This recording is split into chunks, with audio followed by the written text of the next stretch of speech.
to an answer sheet. Now turn to Section 1. Section 1. You will hear a telephone conversation between a male insurance agent and a female client who wants to make changes to her policy. First, you have some time to look at questions 1 to 5.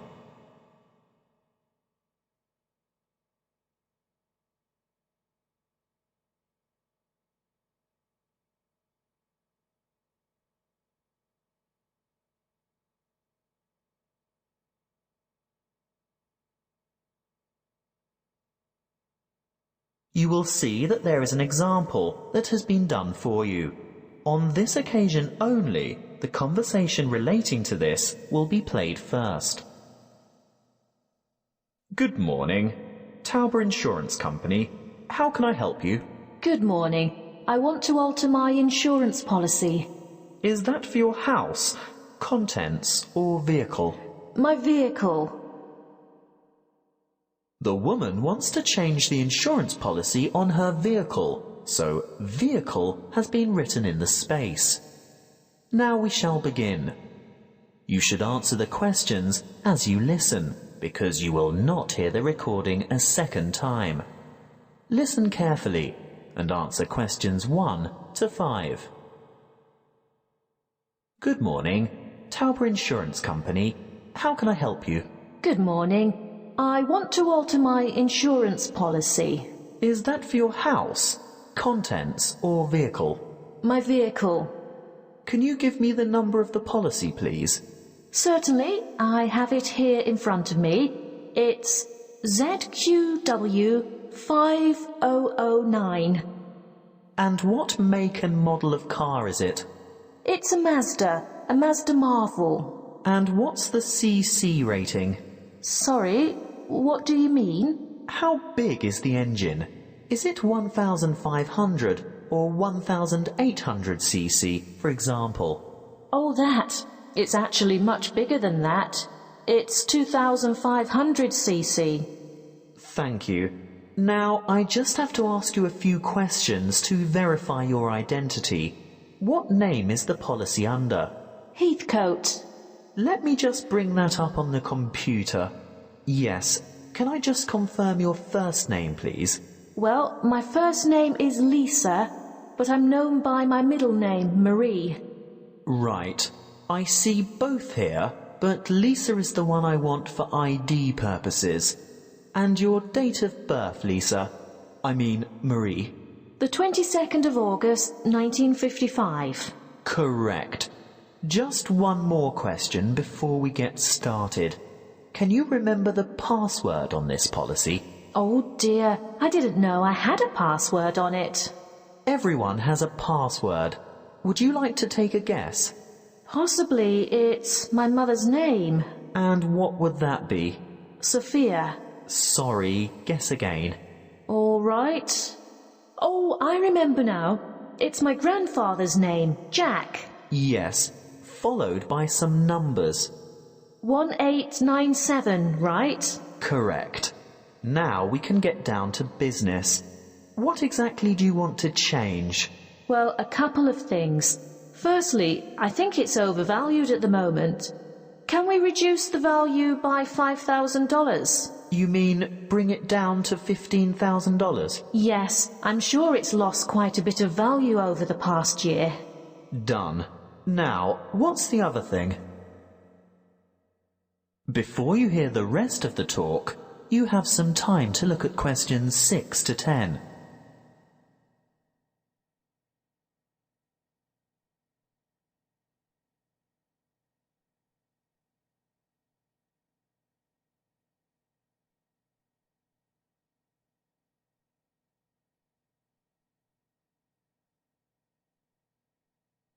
Now listen and answer questions 6 to 10. Well, I want to add the name of another driver to my insurance policy. Who is it?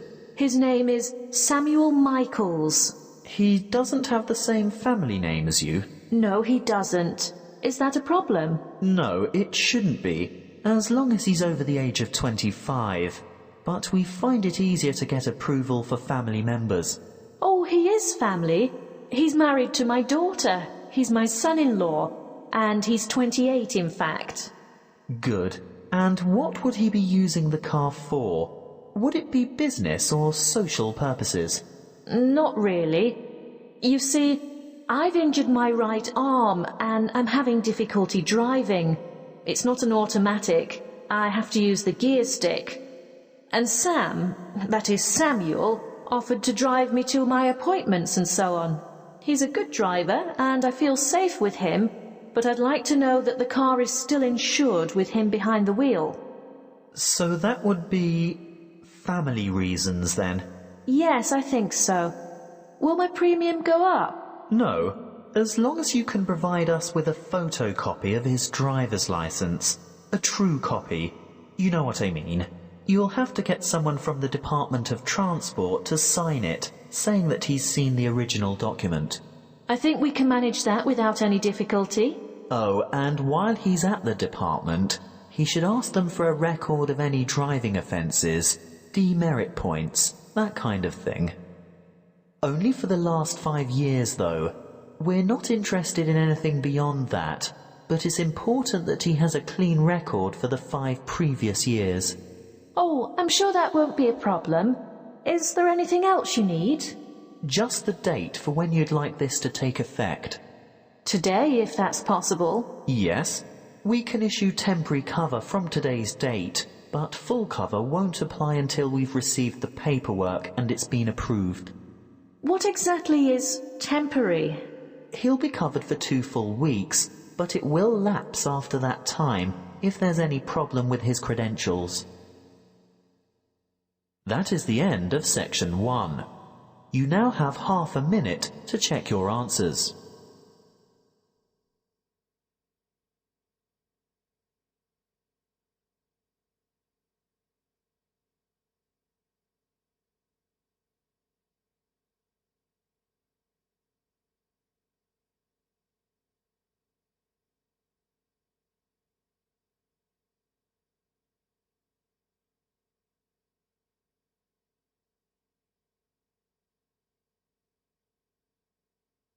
Now turn to section 2. Section 2. You will hear a counsellor from Health Services talking about confidence and goal setting. First, you have some time to look at questions 11 to 16.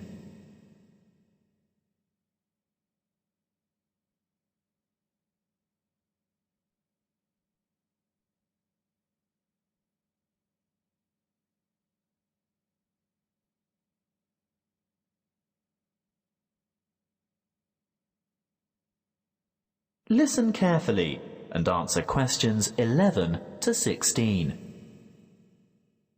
Hello, I'm Jo from Health Services, and I'm pleased to be here talking to you today. You've come here today to learn more about gaining confidence and setting goals. How many of you are truly positive thinkers? Positive thinking is the key to confidence. It doesn't matter whether you are playing a sports match, facing an interview, or preparing for an exam. If you apply positive thinking, you will gain confidence. This is the secret. Positive thought patterns. Positivity leads to confidence, which, in turn, will optimize your performance. What is the one simple mental strategy that all confident people have in common? They concentrate on success. But don't they ever fail? Don't they make mistakes? What happens when things go wrong? The crucial difference is that they don't dwell on failure. Everybody makes mistakes. How else do we learn? Rather than giving up or becoming depressed, the best strategy is to register the mistake, note what went wrong, and determine what would have been a better way to act or what could have been done differently in order to achieve a more successful outcome. Then move on. Yes, erase the negative emotions. Allow those memories of defeat, frustration, or dissatisfaction to fade and move forward. Negativity erodes confidence. You need to put aside your disappointments and focus on successful outcomes. Oh, it's not that easy, I can hear you saying. Well, no, it's not easy to forget failure, but no one ever fails completely, so congratulate yourself on the areas where you did do well. Mentally replay the best bits, even if they're only a small part. Now, there are 2 more things you need to do. Firstly, rehearsal. Yes, you heard me. Rehearsal. Surely only actors in a play need to rehearse their parts? No, the truth is, we all need to rehearse. This is a surefire way to build confidence. Before the match, presentation, the exam, or whatever, imagine yourself performing successfully in that particular situation. And here's the second tip: look confident. That will always give you an extra physiological advantage. So you can see that mind and body work together on this. You have to think and act positively. Let's talk a bit more about how to look confident. If you have to overcome a challenge, get rid of that anxious expression and rigid posture, those downcast eyes and nervous gestures. Even if you don't feel very self-assured, you can still give the appearance of confidence. Stand tall, hold your head up, make full eye contact, and keep an open expression. Replace the frown with a smile if you can manage it. And those hunched shoulders, relax those shoulder muscles. If you need to, take a deep breath and stretch to release pent-up anxiety and tension. What if you have to make a difficult phone call, for example? Nobody can actually see you, so does it matter what you look like? Yes, it does. Practicing positive body language will help you cross the threshold into a confident mood. Before we move on to talk about goal setting, it may surprise you to know that once you have set a goal in life, the brain responds with a burst of activity, which we experience as... That's right, happiness. And what happens when the goal is achieved? Yes, there is another burst of activity and another feeling of happiness. Before you hear the rest of the talk, you have some time to look at questions 17 to 20.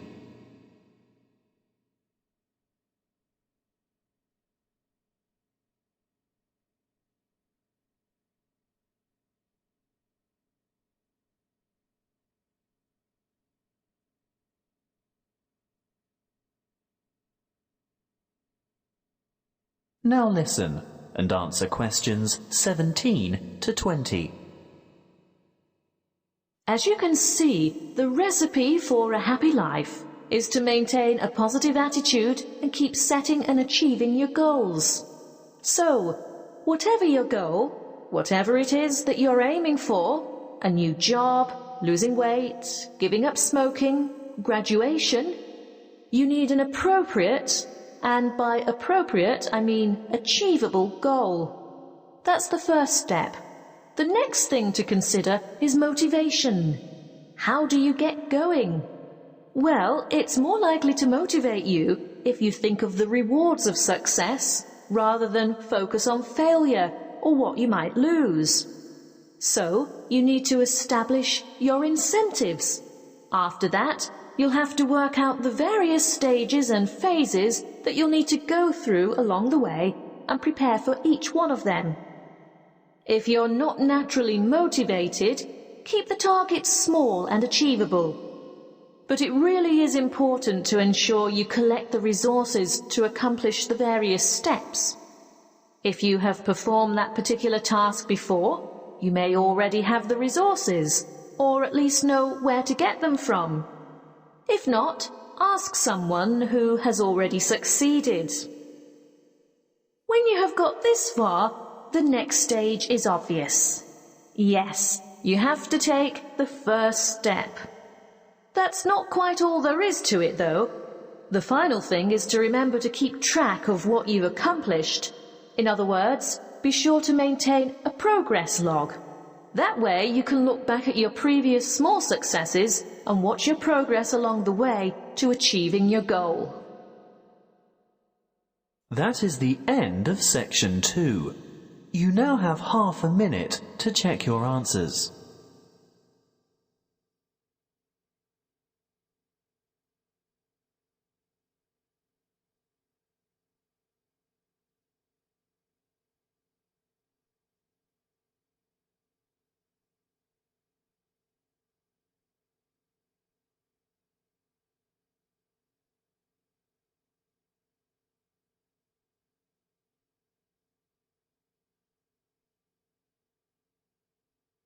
Now turn to section 3. Section 3. You will hear two students discussing a science project. First, you have some time to look at questions 21 to 25.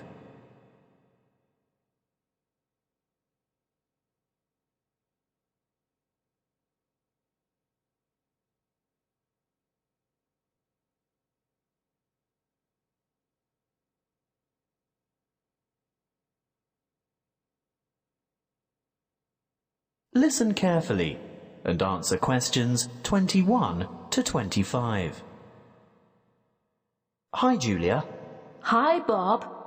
Thought about the science project yet? Which one?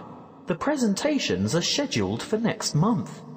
The experiments that you and I are working on to demonstrate density, buoyancy, and the compression of gases. That'll be complicated. Well, it's not supposed to be. It'll be part of the Making Science Simple series that's being showcased next year. And we have to be ready to demonstrate by the end of next week. Oh, well, simple, you say? Yes, not just the concept, but the materials too. We have to use cheap, readily available common items. Expensive lab equipment is out of the question. I remember something about using recycled or throwaway items if possible. Anything portable that we can bring into the lab. That's right. Well, any ideas for the project? What about the classic Cartesian diver? Is that the same as a Cartesian devil? The invention named after the famous French physicist René Descartes. Yes. A long time ago, superstitious people labelled it that because they couldn't comprehend the scientific principles it demonstrated. They thought it was black magic. How shall we do it? By keeping it as simple, transparent and economical as possible. So, to start with...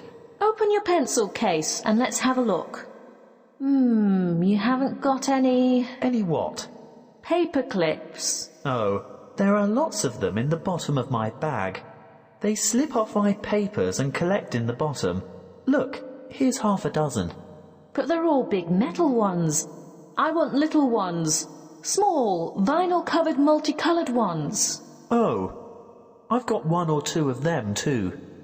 Great, and if we look around, especially on the floor, we're bound to find a few more. See? Here. What else do we need? A small rubber band. Well, I've got one of those in my pocket. No, not that kind. Let's go and ask Tara. Why? Those really small coloured bands for making ponytails are ideal. Hey, Tara? Yes? Have you got any spare rubber bands, like the ones you fasten your hair with? Oh, heaps. A whole packet full. Help yourselves. Terrific. So far it hasn't cost us anything. What now? Let's go and rummage through the recycling bins beside Joe's mini market. What for? We want a 2-litre plastic soft drink bottle with lid. Hey, I draw the line at sorting through other people's rubbish, and we're also not likely to find one with a lid. Well, go into the store and buy 2 litres of soft drink. What flavour? It doesn't matter what kind of drink you get. Just make sure it comes in a clear PET bottle. Where are you going? To the cafeteria behind the resource centre. What for? I'm after some straws. I can get them from the shop when I buy the drink. No, I've seen theirs. They're the waxed paper ones. We need clear plastic, and I know they've got them in the cafeteria.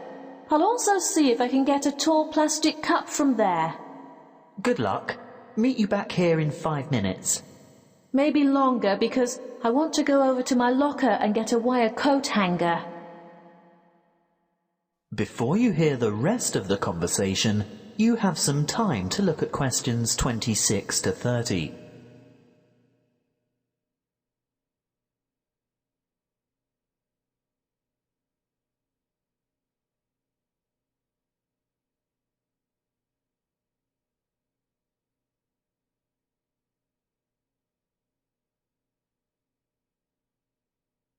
Now listen and answer questions 26 to 30. Right, have we got everything now? I think so. I've got extras of most things, so don't worry if this doesn't work first time. Okay. Assembly. Step 1. Take a straw and fold it in two. No, not like that. These plastic ones are quite hard to fold. Try pinching it in the middle. That should make it easier to bend. You may even have to bite it, but not too hard. You want a sharp crease, but you don't want to break it. How's this? Good. Now, second step. Wrap a rubber band several times around the ends to hold them together. Then? Add weight to the diver. So, this straw is the diver? Yes. See how I'm pulling the outside end of a paperclip out a bit? Now, hook the part I bent out into the rubber band that's holding the straw together. No, not that way. It'll fall off. That's right. Turn it over. Now, hook 2 or 3 more paper clips on. It's hard to say how many we'll need. The idea is to get the diver to be almost all the way submerged, but not quite. We can put it in this tall cup of water to test it. What do you think? Too buoyant? Add another paperclip? I think so. Okay, on to the next step. Have you got the empty bottle? Not quite. What do you mean? Well, it's not quite empty. Pour some into this cup for later. Good. Now, fill the bottle with water all the way to the top, and we'll gently lower the diver in. Great. Now put the cap back on. And then? The final step is the demonstration of our experiment. You will see that when I squeeze the bottle, the diver sinks, and when I let it go, the diver rises. When you squeeze, the air bubble trapped in the straw compresses and the water rushes in, making it heavier, so it sinks. And the reverse happens when you release the bottle. What's the coat hanger for? Oh, that. If our experiment didn't work the first time and our divers stayed on the bottom, we'd have had to fish it out with a piece of wire or a hook of some kind. It's best to be prepared. That is the end of section 3. You now have half a minute to check your answers.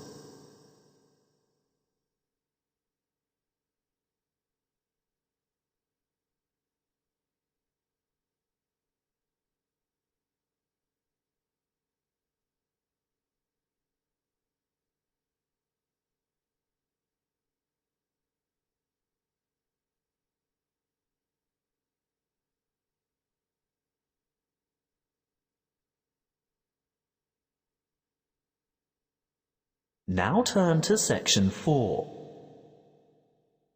Section 4. You will hear a lecture on volcanic activity and its effect on the atmosphere. First, you have some time to look at questions 31 to 40.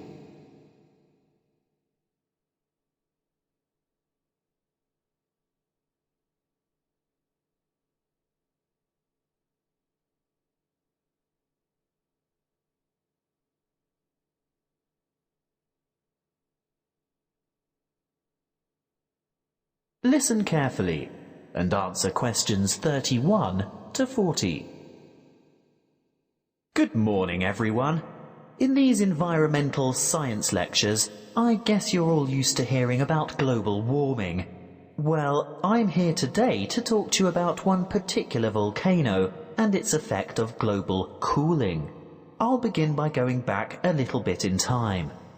Towards the middle of 1991, the second largest volcanic eruption of the last century occurred in the Philippines, not far from the capital city, Manila, on the island of Luzon.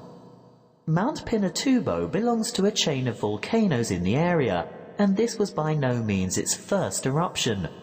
There is evidence of eruptions from approximately 500, 3,000 and 5,500 years ago.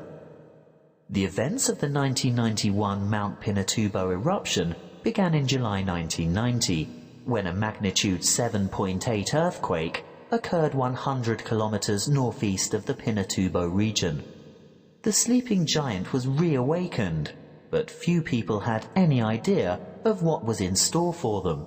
In mid-March 1991, many earthquakes were experienced around Mount Pinatubo, and this is when volcano scientists, or volcanologists as they are called, started their investigation of the mountain. Before the disaster, thousands of people lived in very close proximity to the mountain, and on April 2nd, small explosions from vents near the crater dusted their villages with ash. This resulted in the order for evacuations of 5,000 people later that month.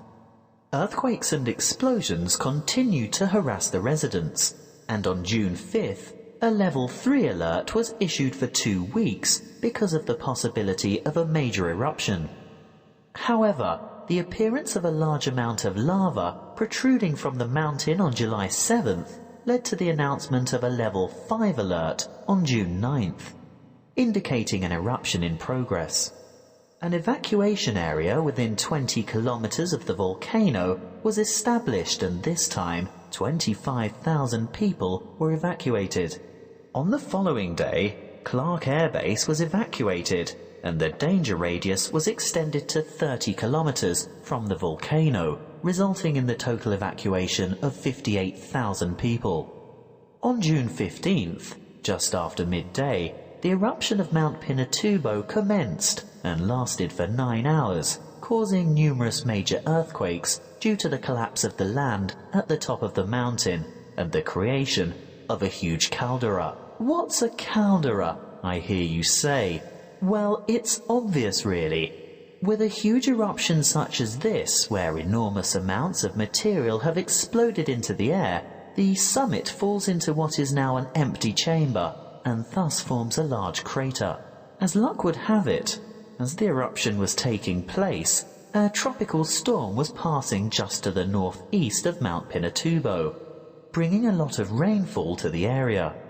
The dust and cinders that had been thrown up into the atmosphere combined with the water vapor from the storm to cause a rainfall of tephra that fell across the whole island of Luzon. Most of the people who perished during the eruption did so because of the weight of the ash collapsing roofs and killing the occupants of the houses. If it hadn't been for that passing storm, the death toll would certainly have been much lower. But that's not all. Besides the ash, Mount Pinatubo expelled between 15 and 30 million tons of sulfur dioxide gas. Can you guess what happened next? Yes, the sulfur dioxide mixed with water and oxygen in the atmosphere to become sulfuric acid, which is a major contributor to ozone reduction. The eruption plume from Mount Pinatubo reached high into the atmosphere, attaining an altitude of 34 kilometers, and the resulting aerosol cloud spread around the Earth in 2 weeks and had covered the planet within a year. During the years 1992 and 1993, the ozone hole situated over Antarctica reached an unprecedented size. The cooling effects of this cloud over the Earth were remarkable. It reduced global temperatures considerably. In the United States, for example, we experienced our 3rd coldest and 3rd wettest summer in 77 years during 1992. That is the end of section 4. You now have half a minute to check your answers.